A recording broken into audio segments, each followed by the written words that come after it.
Welcome to Excel Magic Trick number 1054. And if you want to download this workbook, click on the link below the video. In this video, we want to add with two criteria, but we have a particular strange situation for our criteria in this column. As we copy the formula down, well, the first criteria is easy. We're listing product 1, product 2, product 3, and then repeating product 1, product 2, product 3. So our sum ifs function can just use a relative reference. But what if we're going to copy down here? We need to lock it on Gardenia, but as soon as it gets here, it needs to be locked on Battalion. Well, I learned this great trick many years ago from Aladdin at the Mr. Excel message board. We can use the lookup function. Now, lookup only does approximate match. Now, the thing about approximate match for lookup, VLOOKUP, HLOOKUP, match. If the lookup value is bigger than anything in the column, it'll always get the last one. Now, we're going to use this column here because that's got our criteria. But check this out. We're going to use the big text concept. This is text, right? And I always want to get the last one as I copy it down.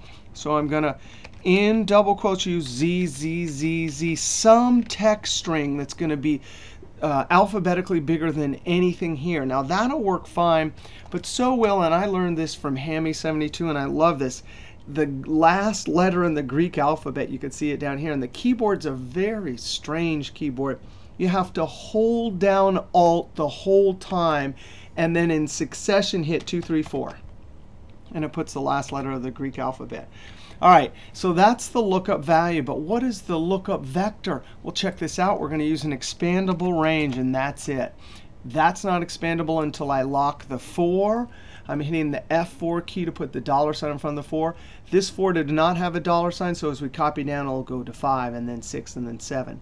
That is so cool. Control-Enter and copy it down. So it's as if it's locked on that cell reference until it gets to here, and then it's locked on Battalion. We'll use this inside our formula because we weren't allowed to put it into this column. So we'll actually solve that problem by using this formula element. Now, when I come down here, you can see the range is expanding. That 6 is allowed to move, but that 4 is not. When we get here, the range is now got a new text element at the very end, so it finds it because of that big text. All right, I'm going to copy this right here, Control-C, and now it's just a straight sum ifs with two criteria. The sum range, I'm trying to add units. F4 to lock it.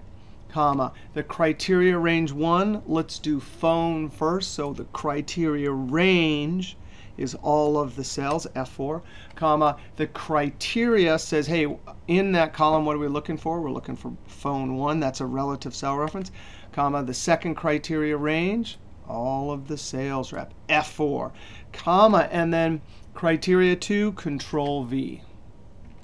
Close parentheses, Control-Enter, and we can copy it down. All righty, we'll see you next trick.